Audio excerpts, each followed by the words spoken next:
Vanakkam Chennai.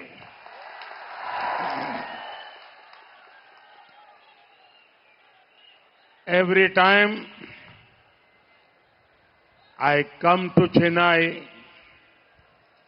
I feel energized by the people.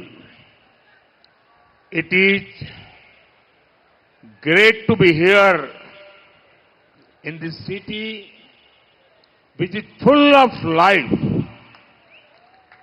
Chennai is also a great hub of talent, trade and tradition. In our mission to build a developed India, the people of Chennai will play a very, very important role. எனதருமை நாட்டு மக்களே, வணக்கம். ஒவ்வொரு முறையும் நான் சென்னைக்கு வரும்போது தமிழர்களால் எனக்கு சக்தி உண்டாகிறது.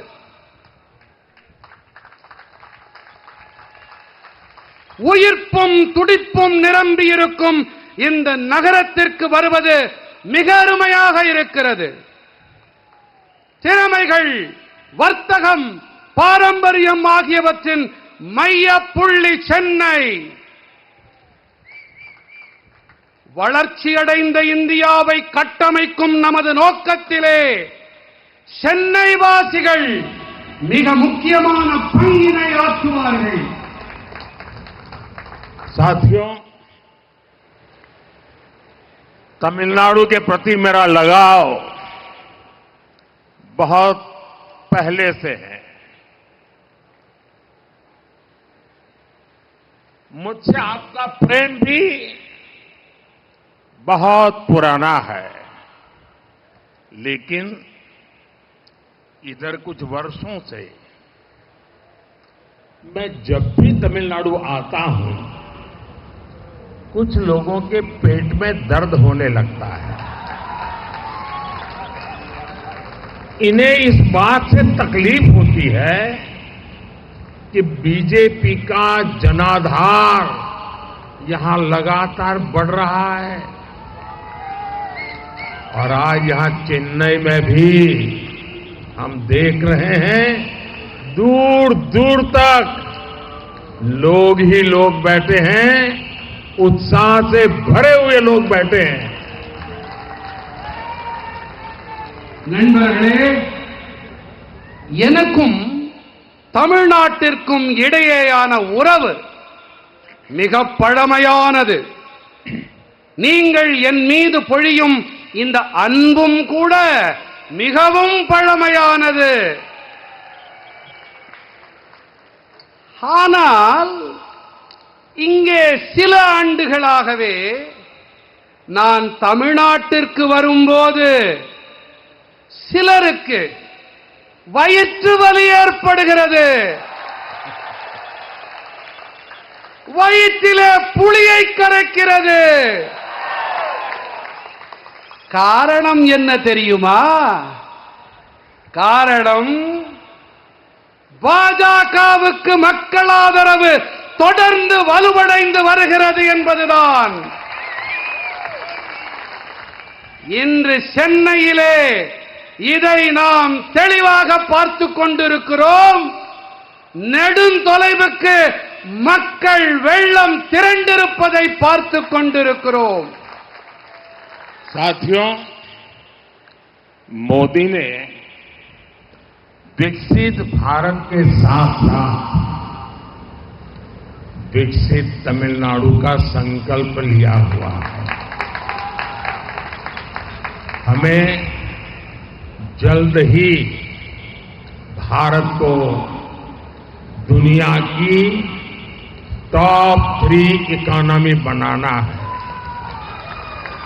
इसमें तमिलनाडु की, चेन्नई की भी बड़ी भूमिका है. भारत सरकार चेन्नई जैसे शहरों को विकसित करने के लिए निरंतर काम कर रही है। हमारी सरकार द्वारा चेन्नई में हजारों करोड़ रुपए के अर्बन इंफ्रास्ट्रक्चर प्रोजेक्ट पर काम किया जा रहा है। स्मार्ट सिटी मिशन हो, पीने के पानी और सीवेज मैनेजमेंट के लिए अमृत स्कीम हो, चेन्नई मेट्रो और चेन्नई एयरपोर्ट प्रोजेक्ट हो, हमने ऐसे कई प्रोजेक्ट्स को आगे बढ़ाया है जिससे यहां ईज ऑफ लिविंग बढ़े। चेन्नई पोर्ट से मदुरवायल के बीच कॉरिडोर बनाने के लिए भी हजारों करोड़ रुपए खर्च किए जा रहे हैं। நண்பர்களே, மோடி வளர்ச்சியடைந்த பாரதத்தோடு கூடவே வளர்ச்சியடைந்த தமிழ்நாட்டிற்கான உறுதிப்பாட்டையும் மேற்கொண்டிருக்கிறேன். நாம் மிக விரைவாக பாரதத்தை உலகின் 3 தலை சிறந்த பொருளாதாரங்களில் ஒன்றாக ஆக்க வேண்டும். இதிலே தமிழ்நாட்டின் சென்னையின் பங்களிப்பு மிகப்பெரியது. பாரத அரசு சென்னை போன்ற நகரங்களின் வளர்ச்சிக்காக தொடர்ந்து பணியாற்றி வருகிறது. நமது அரசாங்கம் வாயிலாக சென்னையில் ஆயிரக்கணக்கான கோடி ரூபாய் மதிப்பிலான நகர்ப்புற கட்டமைப்பு திட்டங்கள் தொடர்பான பணிகள் நிறைவேற்றப்பட்டு வருகின்றன. அது ஸ்மார்ட் நகரங்களாகட்டும், குடிநீர் மற்றும் கழிவுநீர் மேலாண்மைக்கான அம்ருத் திட்டமாகட்டும், சென்னை மெட்ரோ மற்றும் சென்னை விமான நிலைய திட்டங்களாகட்டும், சென்னை வாசிகளின் வாழ்க்கை மேம்பாடு அடைய வேண்டும் என்பதற்காக நாம் வாழ்க்கை வாழ்வதில் சுலபத்தன்மை வேண்டும் என்பதன் பொருட்டு பல திட்டங்களை முன்னெடுத்துச் சென்றிருக்கிறோம். சென்னை துறைமுகத்திற்கும் மதுரவாயிலுக்கும் இடையேயான காரிடார் இடைவெளியை ஏற்படுத்தவும் கூட ஆயிரக்கணக்கான கோடி ரூபாய் செலவு செய்யப்பட்டு வருகின்றது.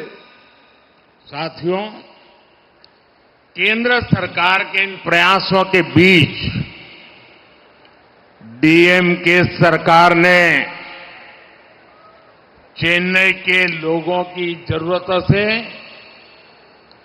आपके सपनों से मुंह फेर रखा है। अभी कुछ समय पहले इतना बड़ा साइक्लोन आया, चेन्नई के लोगों को इतनी परेशानी हुई, लेकिन डीएमके सरकार ने मदद करने की जगह लोगों की मुश्किलों को और ज्यादा बढ़ाने का काम किया। डीएमके के लोग संकट के समय फ्लड मैनेजमेंट नहीं करते, बल्कि ये मीडिया मैनेजमेंट करने में लगे रहते हैं। लोगों के घरों में पानी भरा हुआ था, लेकिन ये लोग मीडिया से कह रहे थे कि सब ठीक हो गया है। इसी से पता चलता है कि डीएमके सरकार को जनता के सुख दुख से, आपके सुख दुख से कोई मतलब नहीं है। நண்பர்களே, ஒருபுறம் மத்திய அரசு தமிழ்நாடு மற்றும் சென்னையின் எதிர்காலத்திற்காக பணியாற்றி வருகிறது. ஆனால் மறுபுறத்திலோ மாநிலத்தில் அதிகாரத்தில் இருக்கும் திராவிட முன்னேற்றக் கழக அரசு சென்னை வாசிகளின் தேவைகளை, அவர்களின் கனவுகளை கண்டுகொள்ளவே இல்லை. சில காலம் முன்புதான் மிகப்பெரிய புயல் வந்தது. சென்னை வாழ் மக்களுக்கு ஏகப்பட்ட துயரம் உண்டானது. உண்டாச்சா? உண்டாச்சா? அங்கே இந்த குரலே வரல. நான் சொல்றது சரியா? இன்னும் சத்தமா தில்லி கோட்டை வரைக்கும் கேட்கணும். புயல்னால இங்க வெள்ளப்பெருக்குனால கஷ்டம் உண்டாச்சு. ஆனால் திமுக அரசாங்கம் அவதிப்படும் மக்களுக்கு உதவிக்கரம் நீட்டுவதற்கு பதிலாக அவர்களுடைய துயரத்தை மேலும் மேலும் அதிகப்படுத்தும் வேலையை செய்திருக்கிறது. திமுகவை சேர்ந்தவர்கள் பெருவெள்ள பெருந்துயர் காலத்திலே வெள்ள மேலாண்மையை செய்வதில்லை. மாறாக என்ன செய்கிறார்கள்? ஊடக மேலாண்மையை செய்கிறார்கள். ஊடகங்களை சரிகட்டுகிறார்கள். சரியா? மக்களின் வீடுகளுக்குள்ளே வெள்ள நீர் நிரம்பிவிட்டது. ஆனால் இவர்கள் ஊடகங்களிலே என்ன சொல்லுகிறார்கள்? பாலும் தேனும் ஓடுகிறதாம், வெள்ள நீர் ஓடவே இல்லை என்கிறார்கள். திமுக அரசாங்கத்திற்கு மக்களின் துக்கங்கள், துயரங்கள் பற்றியெல்லாம் சுத்தமாக அக்கறை இல்லை, கவலை இல்லை. தமிழ் மக்களே, உங்களை பற்றியும் கவலை இல்லை, தமிழ்நாட்டை பற்றியும் அக்கறை இல்லை என்பதுதான் இதிலிருந்து நன்கு தெரிய வருகிறது. साथियों, बीजेपी की केंद्र सरकार संवेदनशील है और गरीब की चिंता करने वाली सरकार है। कोरोना महामारी में हमने सबसे पहले गरीबों के लिए मुफ्त राशन की चिंता की। जब देश ने अपनी वैक्सीन बनाई तो हमने तय किया कि हर व्यक्ति को मुफ्त में वैक्सीन मिले। तमिलनाडु तो एमएसएमई सेक्टर का लीडर स्टेट है। हमारी एमएसएमई को नुकसान न हो, इसके लिए हमारी सरकार ने तमिलनाडु की लाखों एमएसएमईज को हजारों करोड़ रुपए का क्रेडिट भी दिलाया। நண்பர்களே, பாஜகவின் மத்திய அரசு புரிந்துணர்வு உடைய அரசாங்கம், ஏழைகளின் நலனையே கருத்தில் கொண்டு செயல்படும் மக்கள் அரசாங்கம். கொரோனா பெருந்தொற்றின் போது நாம் முதன்மையாக ஏழைகளுக்கு இலவச ரேஷன் பொருட்களை வழங்க ஏழைகள் நலனில் அக்கறை கொண்ட நமது அரசு ஏற்பாடு செய்தது. தேசம் தனக்கென சொந்தமாக ஒரு தடுப்பூசியை உருவாக்கிய போது அனைவருக்கும் இந்த தடுப்பூசி இலவசமாக கிடைக்க வேண்டும் என்று ஏழைகள் நலனில் அக்கறை கொண்ட நமது அரசாங்கம் தீர்மானம் செய்தது. தமிழ்நாடு சிறு குறு நடுத்தர தொழில்கள் துறையில் முன்னணி மாநிலம் என்பது நம் அனைவருக்கும் தெரியும். நமது சிறு குறு நடுத்தர தொழில்களுக்கு எந்த பாதிப்பும் ஏற்பட்டுவிடக் கூடாது என்பதற்காகவே நமது அரசாங்கம் தமிழ்நாட்டின் லட்சக்கணக்கான சிறு குறு நடுத்தர தொழில்களுக்கு ஆயிரக்கணக்கான கோடி ரூபாய்க்கும் அதிகமாக கடன் வசதி அளித்தது. साथियों, बीजेपी की केंद्र सरकार तमिलनाडु के विकास के लिए प्रतिबद्ध है। इसके लिए भारत सरकार अनेक योजनाओं का पैसा सीधे यहां के लाभार्थियों को भेज रही है। डीएमके को दिक्कत इसी बात से है कि लाखों करोड़ रुपए का ये लाभ सीधे तमिलनाडु के लोगों के अकाउंट में पहुंच रहा है। आज टॉयलेट्स, गैस कनेक्शन, नल से जल कनेक्शन, फ्री हेल्थ इंश्योरेंस, सड़क, रेल, हाईवे, पोर्ट, सब पर काम हो रहा है।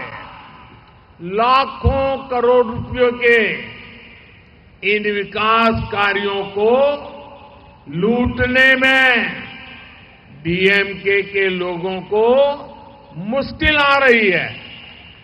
इस बात से यहां की एक फैमिली बहुत परेशान है। इसलिए ये डीएमके के लोग सोच रहे हैं कि अगर पैसे नहीं तो कम से कम इन कामों का क्रेडिट ही खा सके, लेकिन उसमें भी उन्हें सफलता नहीं मिल रही। मैं डीएमके को बताना चाहता हूं, मोदी तमिलनाडु के विकास का पैसा आपको लूटने नहीं देगा और जो पैसा आपने लूटा है वो वसूल कर वापस तमिलनाडु के लोगों पर खर्च किया जाएगा। ये मोदी की गारंटी है। இது மோடியின் கேரண்டி। நண்பர்களே, பாஜகவின் மத்திய அரசு தமிழ்நாட்டின் வளர்ச்சிக்காகவும் முன்னேற்றத்திற்காகவும் கச்சை கட்டிக்கொண்டு பணியாற்றி வருகின்றது. இதன் பொருட்டு பாரத அரசு பல திட்டங்களின் தொகையை நேரடியாக இங்கே பயனாளிகளுக்கு அனுப்பிவிடுகிறது. லட்சக்கணக்கான கோடி ரூபாய் ஆதாயங்கள் இப்போது நேரடியாக மக்களின் வங்கி கணக்குகளை சென்றடைகின்றன என்பதுதான் திமுகவிற்கு மிகப்பெரிய வருத்தம். சரியா? இன்று கழிப்பறைகளாகட்டும், எரிவாயு இணைப்பாகட்டும், குழாய் வழி குடிநீர் இணைப்பாகட்டும், ரயில் வழிகள், சாலைகள், இலவச ஆயுள் காப்பீடுகளாகட்டும், நெடுஞ்சாலைகள், துறைமுகங்கள் என அனைத்து துறைகளிலும் பணிகள் நடந்தேறி வருகின்றன. இந்த வளர்ச்சி திட்டங்களின் லட்சக்கணக்கான கோடி ரூபாயை கொள்ளையடிக்க முடியாமல் இருக்கிறதே என்பதுதான் திமுகவினருக்கு இருக்கும் பெரும் சிக்கல். இந்த விஷயத்தில் ஒரு குடும்பம் மொத்தமுமே பயங்கர எரிச்சலில் இருக்கிறது. இந்த திமுக காரர்கள் என்ன நினைக்கிறார்கள் என்றால், பணம் தான் கிடைக்கவில்லை, குறைந்தபட்சம் அதை நாங்கள் தான் செய்தோம் என்று தம்பட்டம் அடித்துக் கொள்ளலாம். என்னமோ ஒட்டுவாங்களே, என்னது என்னது இன்னும் அதை ஒட்டிக்கிறாங்க. ஆனால் ஐயோ பாவம், இதிலும் கூட அவர்களுக்கு வெற்றி கிடைக்கவில்லை. நான் திமுக காரர்களுக்கு ஒன்று கூறிக்கொள்ள விரும்புகிறேன். மோடி தமிழ்நாட்டின் வளர்ச்சி திட்டங்களுக்காக அளிக்கப்படும் பணத்தை கொள்ளையடிக்க விடமாட்டான்.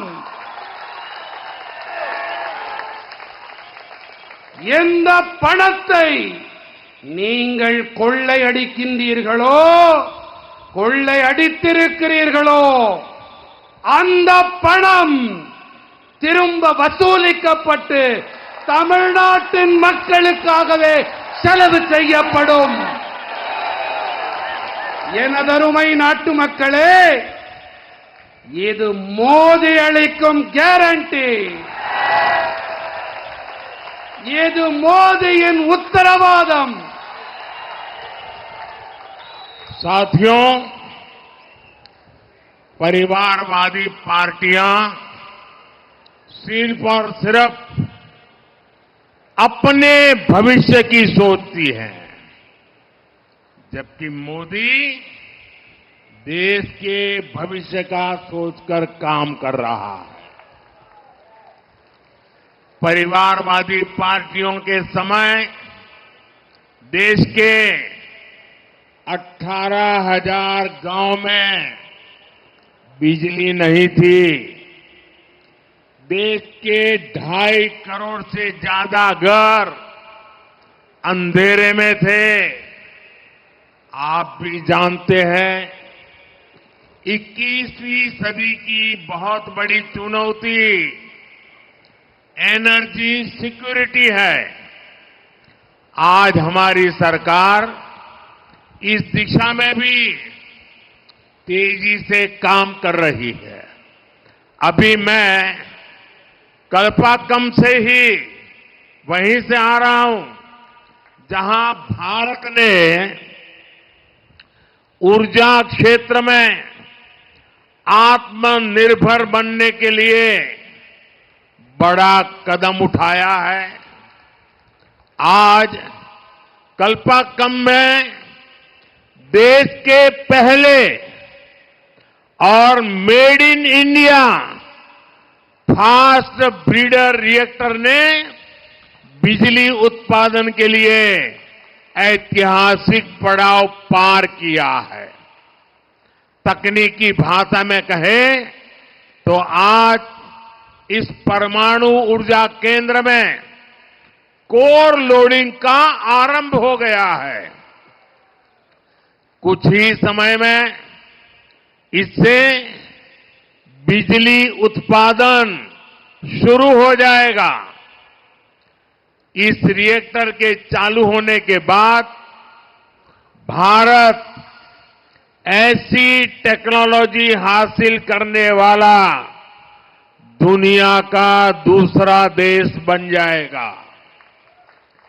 मैं सभी भारतवासियों को इस उपलब्धि के लिए बहुत बहुत बधाई देता हूं। குடும்ப அரசியல் பேசும் கட்சிகள் தங்களுடைய எதிர்காலத்தை பற்றி மட்டுமே சிந்திக்கின்றன. ஆனால் மோடி தேசத்தின் எதிர்காலத்தை பற்றி சிந்தித்து செயல்படுகிறேன். குடும்ப அரசியல் கட்சிகள் ஆட்சி செய்த காலத்திலே 18,000 கிராமங்களில் மின்சாரமே இருக்கவில்லை.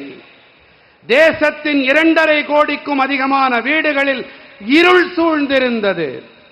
21ஆம் நூற்றாண்டின் பெரிய சவால் என்று சொன்னால் எரிசக்தி பாதுகாப்பு, எனர்ஜி செக்யூரிட்டி என்பதை நீங்கள் நன்கறிவீர்கள். இன்று நமது அரசு இந்த திசையில் மிக விரைவாக செயலாற்றிக் கொண்டிருக்கிறது. நான் இப்போதுதான் கல்பாக்கத்திலிருந்து வருகிறேன். இங்கே எரிசக்தி துறையில் தற்சார்பு நிலையை அடையும் திசையில் பாரதம் பெரிய அடியை முன்னெடுத்திருக்கிறது. இன்று கல்பாக்கத்திலே தயாரிக்கப்பட்ட ஃபாஸ்ட் பிரீடர் அணு ஆலையானது மின்சார உற்பத்திக்காக வரலாற்று சிறப்புமிக்க நிலையை கடந்திருக்கிறது. தொழில்நுட்ப முறையிலே சொன்னால் இன்று இந்த அணுசக்தி மையத்தில் கோர் லோடிங் தொடங்கிவிட்டது. சில காலத்திலேயே இதன் மூலம் மின் உற்பத்தி தொடங்கப்பட்டுவிடும்.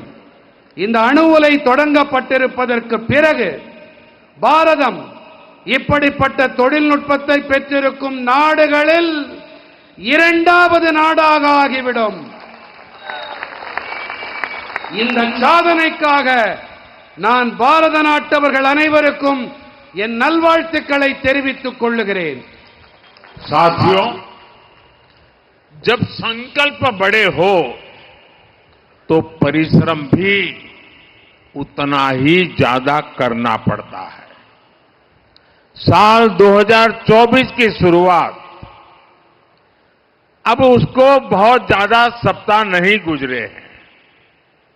अभी तो हम मार्च की शुरुआत में हैं, लेकिन ये कालखंड दिखाता है कि भारत अपनी ऊर्जा जरूरतें पूरी करने के लिए कितने बड़े स्केल पर काम कर रहा है। कुछ दिन पहले ही मैंने काकरापार परमाणु ऊर्जा केंद्र में स्थापित 1400 मेगावाट की क्षमता वाले 2 नए रिएक्टर राष्ट्र को समर्पित किए। आज ही तेलंगाना से अनेक पावर प्रोजेक्ट का शिलान्यास, उद्घाटन और लोकार्पण हुआ है।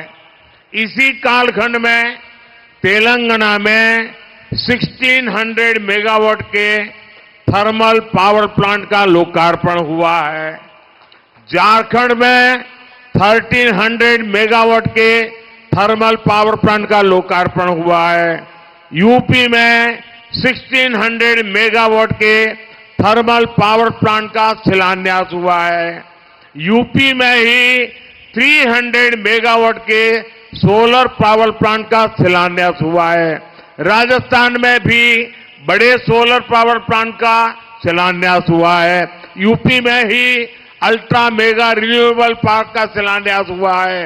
हिमाचल में हाइड्रो पावर प्रोजेक्ट का शिलान्यास हुआ है। छत्तीसगढ़ के रायपुर में 4G इथेनॉल प्लांट का शिलान्यास हुआ है। यूपी के नोएडा में सीवेज ट्रीटमेंट प्लांट से निकले पानी से ग्रीन हाइड्रोजन बनाने का काम शुरू हुआ है। ये मैं 50 दिन का हिसाब आपको दे रहा हूं। ये 50 दिन में सिर्फ एनर्जी के क्षेत्र में क्या काम हुआ है, मैं इसकी बात कर रहा हूं। विकास कैसे होता है, स्केल कितना बड़ा होता है, इसका अंदाज देश को आएगा। நண்பர்களே, மன உறுதிப்பாடு பெரியதாக இருக்குமானால் அதற்கேற்ப நமது உழைப்பும் பெரிய அளவுடையதாக இருக்க வேண்டும். 2024ஆம் ஆண்டு தொடங்கி சில வாரங்களே ஆகியிருக்கின்றன. ஆனால் இந்த காலகட்டத்தில் பாரதம் தனது எரிசக்தி தேவைகளை நிறைவு செய்து கொள்வதில் பெரிய வீச்சில் செயல்பட்டு வருகிறது. சில நாட்கள் முன்பாகத்தான் நான் காக்கராபார் அணுசக்தி மையத்தில் நிறுவப்பட்டிருக்கும் 1400 மெகாவாட் திறன் கொண்ட 2 புதிய ஆலைகளை தேசத்திற்கு அர்ப்பணித்து வந்திருக்கிறேன். இன்றுதான் தெலங்கானாவின் பல ஆற்றல் திட்டங்களுக்கான அடிக்கல் நாட்டப்பட்டன, திறந்து வைத்து மக்களுக்கு அர்ப்பணிக்கப்பட்டிருக்கின்றன. தெலங்கானாவில் 1600 மெகாவாட் அனல் மின் நிலையம் நாட்டிற்கு அர்ப்பணிக்கப்பட்டிருக்கிறது. ஜார்க்கண்டில் 1300 மெகாவாட் திறன் கொண்ட அனல் மின் நிலையத்திற்கு அடிக்கல் நாட்டப்பட்டிருக்கிறது. இதே ஊபியில் 300 மெகாவாட் திறன் கொண்ட சூரிய சக்தி ஆலைக்கும் அடிக்கல் நாட்டப்பட்டிருக்கிறது. உத்தரப்பிரதேசத்திலே 1600 மெகாவாட் திறன் கொண்ட அனல் மின் நிலையத்திற்கு அடிக்கல் நாட்டப்பட்டிருக்கிறது. ராஜஸ்தானத்திலும் கூட பெரிய சூரிய சக்தி ஆலைகளுக்கும் அடிக்கல் நாட்டப்பட்டிருக்கின்றன. ஊபியில் மிகப்பெரிய புதுப்பிக்கவல்ல எரிசக்தி பூங்காவிற்கு அடிக்கல் நாட்டப்பட்டிருக்கிறது. இமாச்சல பிரதேசத்தில் புனல் மின் நிலையத்தின் திட்டத்திற்கும் அடிக்கல் நாட்டு விழா நடந்தேறி இருக்கிறது. சத்தீஸ்கடிலே ராய்ப்பூரிலே 4G எத்தனால் ஆலைக்கு அடிக்கல் நாட்டப்பட்டிருக்கிறது. ஊபியிலே நொய்டாவிலே கழிவுநீர் சுத்திகரிப்பு ஆலையிலிருந்து வெளியேறும் நீர் மூலம் பசுமை ஹைட்ரஜன் தயாரிக்கும் பணி தொடங்கப்பட்டிருக்கிறது. இது கடந்த சில நாட்களில் செய்யப்பட்டிருக்கும் அடிக்கல் நாட்டு விழா சிறப்பு விழாவுக்கான பட்டியலை மட்டுமே உங்களுக்கு அளித்திருக்கிறேன். साथियों, आप जरा एक बात मैं कहने जा रहा हूं, ध्यान से सुनिए। चेन्नई के लोग भी सुने, तमिलनाडु के लोग भी सुने और देश के लोग भी सुने। कुछ दिन पहले तमिलनाडु में ही देश के पहले green hydrogen fuel cell vessel को लॉन्च किया गया था। यूपी के मेरठ सिंभावली ट्रांसमिशन लाइन्स का उद्घाटन इसी दौरान हुआ है। कर्नाटक के कोप्पल में विंड एनर्जी जोन से ट्रांसमिशन लाइन्स का उद्घाटन भी किया गया है। நண்பர்களே, நான் இப்போது கூறவிருக்கும் தகவலை நீங்களும் சரி, தமிழ்நாட்டு மக்களும் சரி, நம் நாட்டு மக்களும் சரி சற்றே காது கொடுத்து கவனமாக கேட்க வேண்டும் என்று விண்ணப்பிக்கிறேன். சில நாட்கள் முன்பாகத்தான் தமிழ்நாட்டிலே பசுமை ஹைட்ரஜன் எரிபொருள் வாயிலாக இயங்கும் கலன் தொடங்கப்பட்டது. ஊபியிலே மேரட் சிம்பாவலி டிரான்ஸ்மிஷன் லைன்கள் கூட இந்த காலகட்டத்திலேதான் தொடங்கப்பட்டிருக்கின்றன. साथियों, जो एक महत्वपूर्ण बात मैं कहना चाहता हूं, भारत सरकार द्वारा 1 करोड़ परिवारों को मुफ्त बिजली, ये आपके लिए है, चेन्नई के लिए है, तमिलनाडु के लिए है, देश के लिए है, विशेष करके मध्यम वर्ग के लिए मुफ्त बिजली, जीरो बिल मुफ्त बिजली देने वाली पीएम सूर्यघर मुफ्त बिजली योजना भी शुरू की गई है. इस योजना पर सरकार 75,000 करोड़ रुपए खर्च करने जा रही है. बिजली से जुड़े ऐसे अनेक प्रोजेक्ट्स भारत को बिजली सेक्टर में आत्मनिर्भर बनाएंगे और इसमें तमिलनाडु की बहुत बड़ी भूमिका रहेगी. आप अपने घर में सोलार से बिजली बना सकेंगे. 300 यूनिट बिजली आपका जीरो बिल और ज्यादा बिजली पैदा करेंगे तो सरकार खरीदेगी, आपको बिजली बेच करके कमाई होगी. हर परिवार की बिजली खुद की होगी, बिजली बेचकर कमाई भी होगी. நண்பர்களே, பாரத அரசு வாயிலாக 1 கோடி குடும்பங்களுக்கு இலவச மின்சாரம் அளிக்கும் பிஎம் சூரியகர் சூரிய வீடுகள் இலவச மின்சாரம் வழங்கும் திட்டமும் தொடங்கப்பட்டிருக்கிறது. உங்களுக்கு மின்சாரத்துக்கான கட்டணம் இருக்காது. உங்க வீட்டில் நீங்க இந்த கருவிகளை பொருத்தினா மட்டும் போதும். உங்களுக்கு கிடைக்கக்கூடிய மின்சாரம் இலவசமா இருக்கும். உபரி மின்சாரம் அதை அரசாங்கம் வாங்கிக்கும். சந்தோஷமா இல்லையா? இருக்கா? சொல்லுங்க, சொன்னா தானே தெரியும்.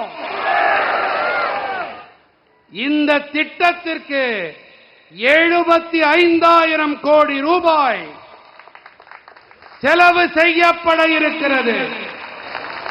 மின்சாரத்தோடு இணைந்த இத்தகைய பல திட்டங்கள் பாரதத்தை மின்சக்தி துறையில் தன்னிறைவு உடையவனவாக ஆக்கும். இவற்றிலெல்லாம் தமிழ்நாட்டிற்கு மிகப்பெரிய பங்களிப்பிருக்கும். 0 கட்டணம் இலவச மின்சாரம், 0 கட்டணம். ஒரு முறை சொல்லுங்க, 0 கட்டணம் இலவச மின்சாரம். साथियों, ये आप डीएमके वालों को भली भांति जानते हैं और कांग्रेस को भी आप अच्छी तरह जानते हो. ये दोनों लोग है कैसे, और उनके जैसे और भी है. ये डीएमके और कांग्रेस जैसी पार्टियां कहती हैं, उनका मोटो है फैमिली फर्स्ट और मोदी कहता है नेशन फर्स्ट. इसलिए अब इंडी गठबंधन के लोगों ने मुझे गाली देने का नया फॉर्मूला निकाला है. ये लोग कहने लगे हैं कि मोदी का तो कोई परिवार ही नहीं है. मतलब जिनको परिवार है उनको भ्रष्टाचार करने का लाइसेंस मिल जाता है क्या? क्या जिनको परिवार है उनको सत्ता परिवार के लोगों के लिए हड़प करने का लाइसेंस मिल जाता है क्या? मेरे प्यारे देशवासियों, मेरे प्यारे परिवारजनों, ये बार बार मेरे परिवार को गाली देने का उनको शौक लग गया है। भाइयों बहनों, मैंने घर छोड़ा है, खुद के लिए नहीं, मौज मस्ती के लिए नहीं, मेरे देश के लिए। ये मेरा देश, यही मेरा परिवार है। 140 करोड़ भारतवासी, यही मेरा परिवार है। देश के युवा मेरा परिवार है और इसलिए मैं उनके भविष्य को उज्जवल बनाने के लिए दिन रात मेहनत कर रहा हूं। देश की बहनें, बेटियां, ये मेरा परिवार है, इसलिए मैं उन्हें ज्यादा से ज्यादा नए अवसर देने के लिए काम कर रहा हूं। देश के किसान, देश के गरीब, ये सब मेरे परिवार है और इसलिए मैं उन्हें एम्पावर करने के लिए खुद को खपा रहा हूं। और मेरे परिवारजनों, जिसका कोई नहीं वो भी मोदी के हैं और मोदी उनका है। मेरा भारत, मेरा परिवार, मेरा भारत, मेरा परिवार। इसलिए आज पूरा देश, कश्मीर से कन्याकुमारी, कच्छ से कामरूप तक, आज पूरा देश एक सुर में कह रहा है, मैं हूं मोदी का परिवार, मैं हूं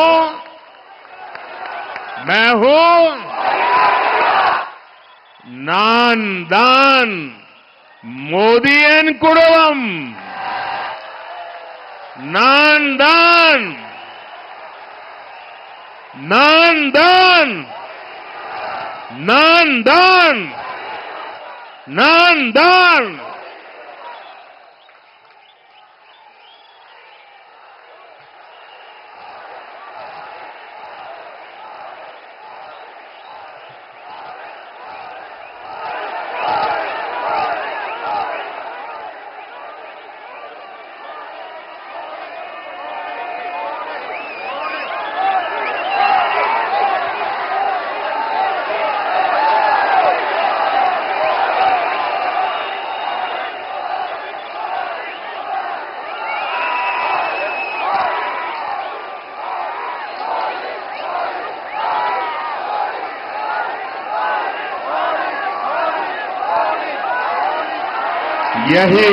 यही मेरा परिवार है।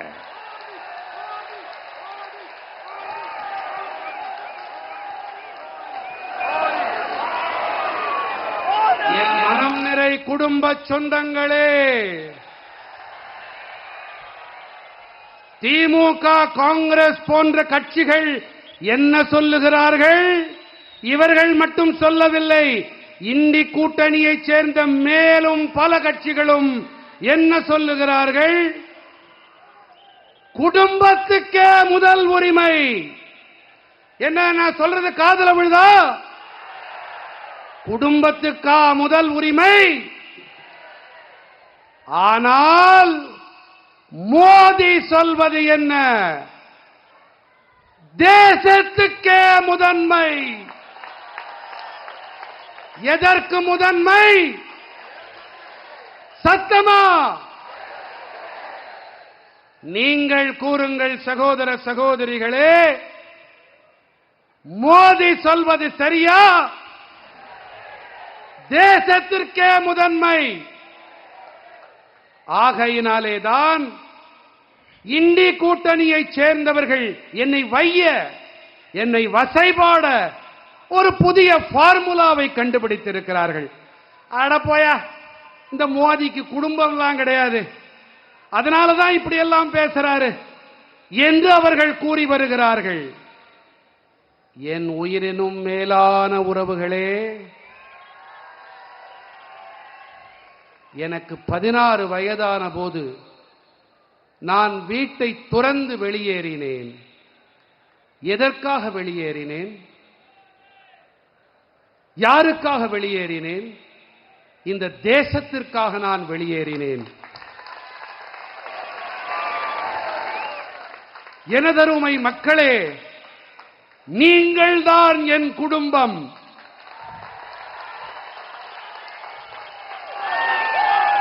பாரத நாட்டின் மக்கள்தான் என்னுடைய குடும்பத்தார். தேசத்தின் இளைஞர்கள் என் குடும்பத்து மக்கள். ஆகையால் தான் அவர்களின் எதிர்காலத்தை மேலும் ஒளிமயமானதாக ஆக்க நான் இரவு பகலாக கடுமையாக உழைத்து வருகிறேன். என் சொந்தங்களே, இந்த தேசத்தின் தாய்மார்கள், சகோதரிகள் என் குடும்பத்தைச் சேர்ந்தவர்கள் என்பதால் தான் மேலும் மேலும் புதிய சந்தர்ப்பங்களை, புதிய வாய்ப்புகளை உருவாக்க வேண்டி நான் பணியாற்றி வருகிறேன். தேசத்தின் விவசாயிகள், தேசத்தின் ஏழை பாழைகள் தாம் என் குடும்ப சொந்தங்கள். ஆகையால் தான் அவர்களுக்கு அதிகார பங்களிப்பு ஏற்படுத்தப்பட, அவர்களின் உரிமைகள் அவர்களுக்கு கிடைக்க நான் என்னை முழுமையாக அர்ப்பணித்துக் கொண்டிருக்கிறேன்.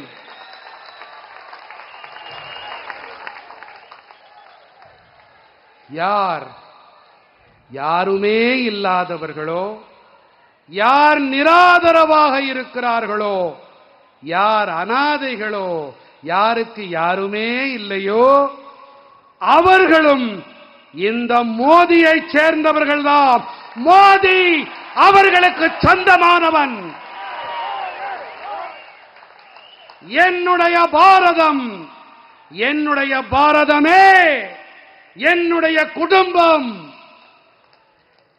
ஆகையினால்தான் இன்று தேசம் முழுவதும் ஒரே குரல் எடுத்து கூறுகிறது, நான் மோதியின் குடும்பத்தைச் சேர்ந்தவன். என்ன கூறுகிறது? இன்னொரு தடவை தில்லி செங்கோட்டை வரைக்கும் கேட்கணும். மோதியின் குடும்பம். साथियों,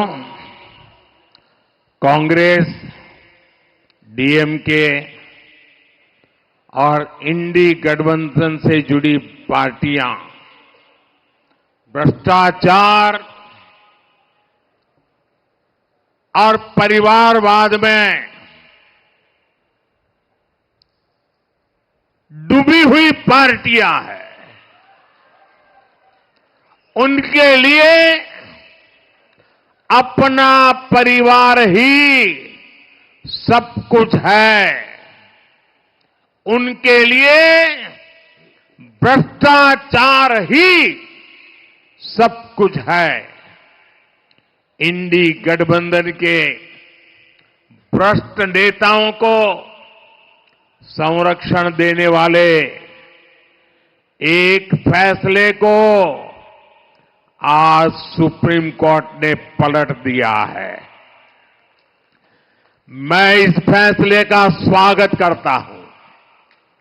साथियों, सुप्रीम कोर्ट के इस फैसले के बाद इंडी अलायंस में मातम छाया हुआ है।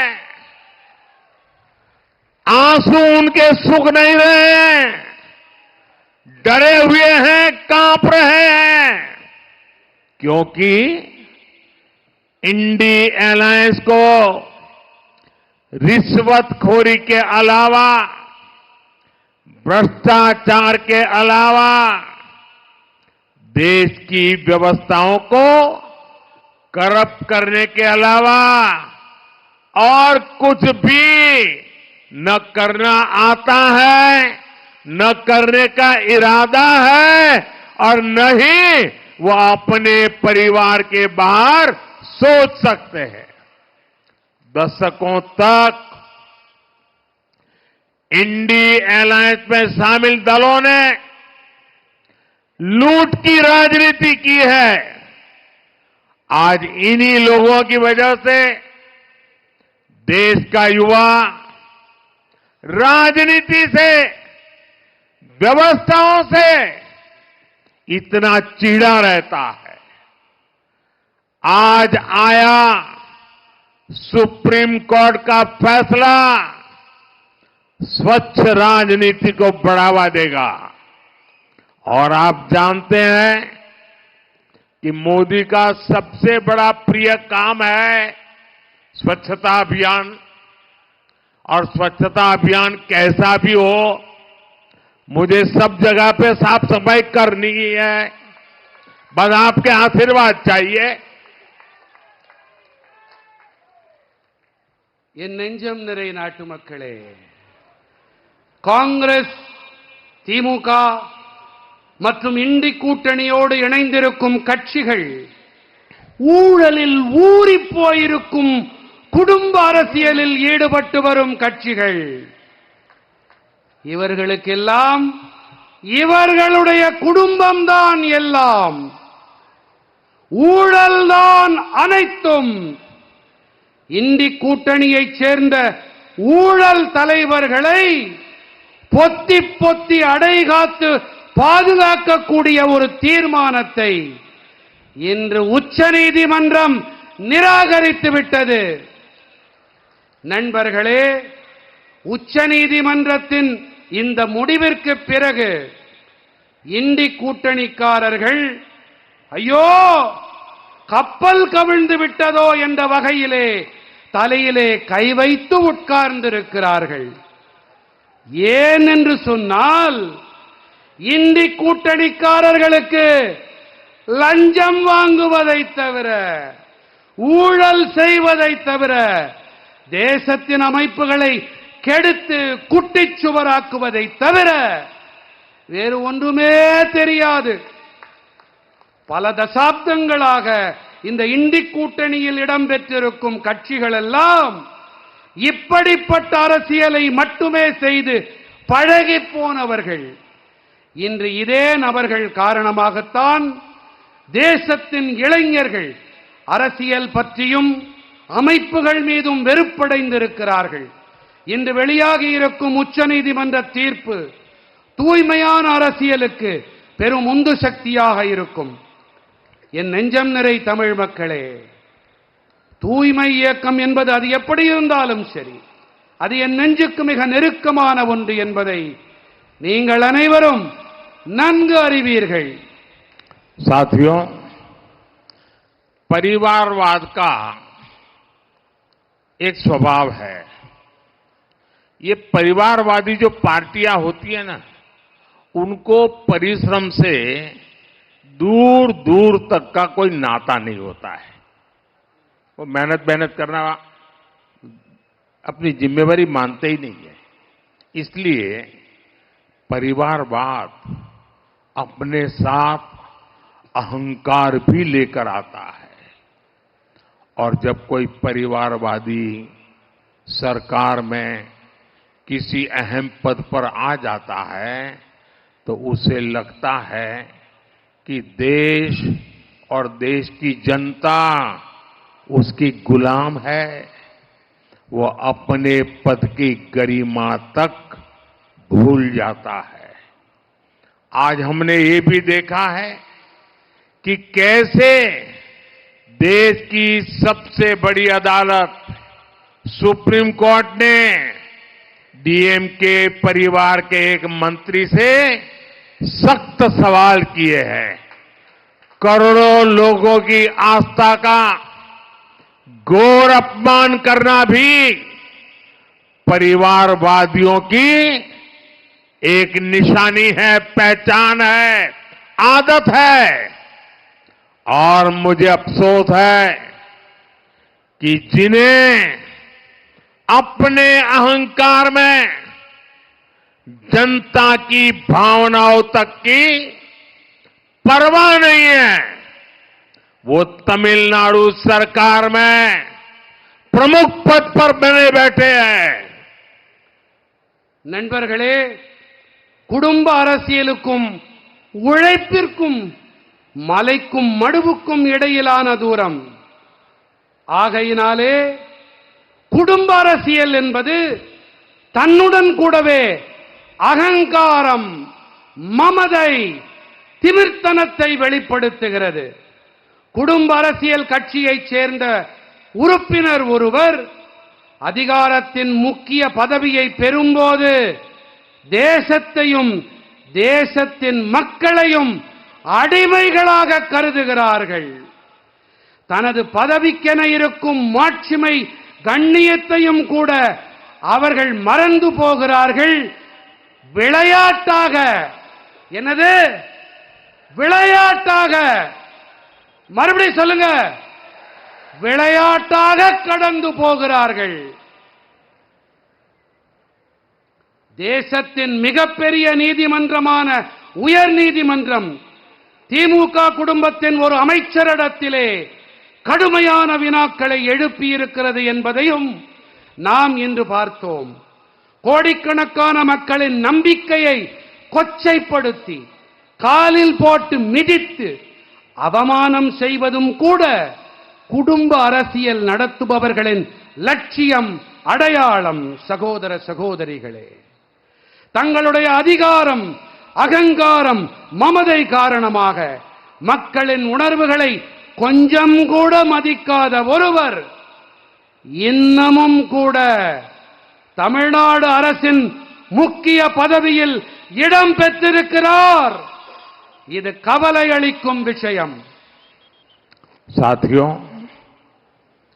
आज मैं एक गंभीर विषय की भी चर्चा करना चाहता हूं। मैं अपनी एक चिंता साझा करना चाहता हूं और मैं चाहता हूं कि तमिलनाडु का हर मां बाप मेरी इस चिंता को समझे। मुझे आपके बच्चों की चिंता है, मुझे आपके बेटे बेटियों की चिंता है और इसलिए मैं बहुत चिंता के साथ, बड़ी गंभीरता के साथ मेरे दिल का एक दर्द आपसे साझा करना चाहता हूं। आप जानते हैं कि तमिलनाडु में सत्तारूढ़ पार्टी के संरक्षण में ड्रग्स के गिरोह पनप रहे हैं और जो जानकारियां मेरे पास आ रही हैं वो चिंताजनक है। मुझे आपकी आने वाली पीढ़ी की चिंता है, मुझे आपके बेटे बेटियों की चिंता है। आपको ऐसी पार्टी से बहुत सावधान रहने की जरूरत है जो आपके बच्चों का भविष्य तबाह होता देख रही है, आंखें मूंद करके बैठी है। आप लोग भाजपा को मजबूत करेंगे तो तमिलनाडु के दुश्मनों पर भी कार्रवाई और तेज होगी और ये मोदी की गारंटी है। இது மோடியின் கேரண்டி. நண்பர்களே, நான் என்னுடைய உரையை நிறைவு செய்யும் முன்பாக என் மனதை அரிக்கும் ஒரு கவலையை உங்களோடு பகிர்ந்து கொள்ளுகிறேன். என்னுடைய இந்த கவலை தமிழ்நாட்டைச் சேர்ந்த பல பெற்றோர்கள் மனதிலும் கண்டிப்பாக இருக்கிறது என்பது எனக்கு தெரியும். அது ஆட்சி அதிகாரத்திலே இருக்கும் கட்சியின் ஆதரவிலே தமிழ்நாட்டிலே போதைப் பொருட்கள் தங்கு தடையில்லாமல் அங்கிங்கெனாதபடி அனைத்து இடங்களிலும் புழங்கி வருகிறது என்பதுதான் என் மனதை உருக்கும், என் மனதை அரித்தெடுக்கும் அந்த கவலை. இந்த கவலை இங்கே உங்களுக்கு இருக்கிறதா? இங்கே பெற்றோர்கள் இருக்கின்றீர்களே, உங்களுக்கு இருக்கிறதா? இன்னும் பலமாக தமிழ்நாட்டிலே இருக்கும் அனைத்து பெற்றோர்களின் சாட்சியாக, அவர்களுக்கான அடையாளமாக நீங்கள் உங்கள் குரலை ஒலிக்கிறீர்கள். மேலும் பலமாக ஒலியுங்கள். அந்த கவலை இருக்கிறதா? உங்கள் மனதை அரித்தெடுக்கும் அதே கவலை, உங்கள் குழந்தைகளை பற்றிய அந்த கவலை என்னையும் அரித்து தின்கிறது.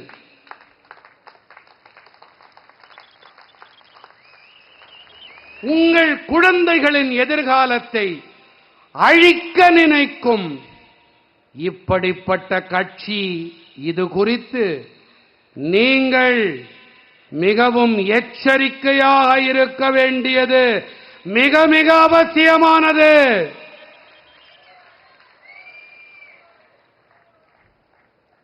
இன்றைய குழந்தைகள் மட்டுமல்ல, நாளைய தலைமுறையும் இதனால் பாதிக்கப்படும். இது அபாயத்தின் அறிகுறி. நீங்கள் பாஜகவை பலப்படுத்தினால் தமிழ்நாட்டின் எதிரிகளின் மீதான நடவடிக்கை மேலும் விரைவுபடுத்தப்படும்.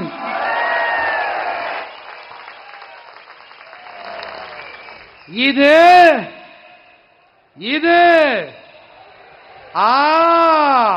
மோடி அளிக்கும் கேரண்டி. யார் அளிக்கும் கேரண்டி? பலமா? காஷ்மீர்ல இருந்து கன்னியாகுமரி வரை, இப்போ காமரூபத்திலிருந்து கட்ச் வரைக்கும் கேட்கணும். யார் அளிக்கும் கேரண்டி? யார் அளிக்கும் கேரண்டி? साथियों,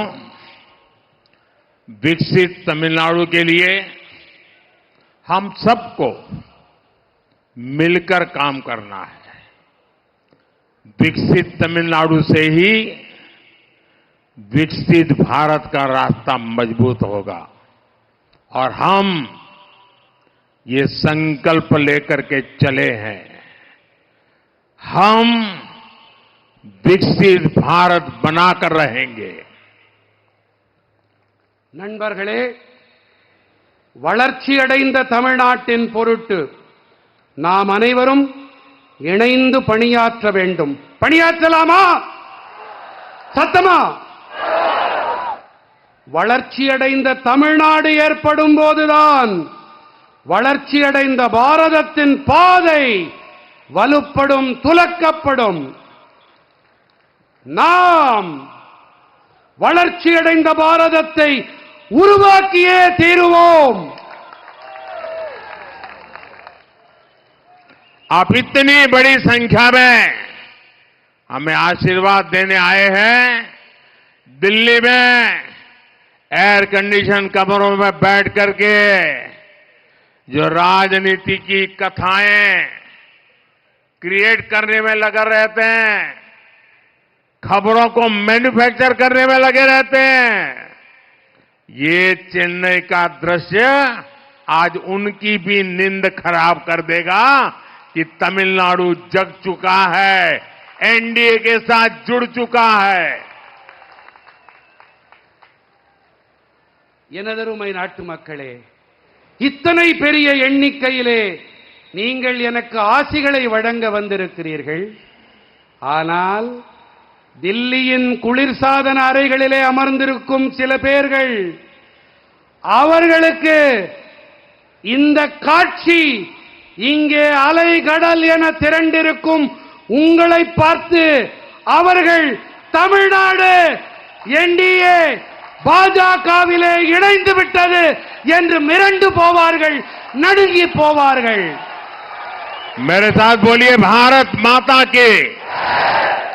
पूरी ताकत से दोनों हाथ ऊपर करके बोलिए, भारत माता की, भारत माता की, भारत माता की, वंदे वंदे वंदे वंदे वंदे।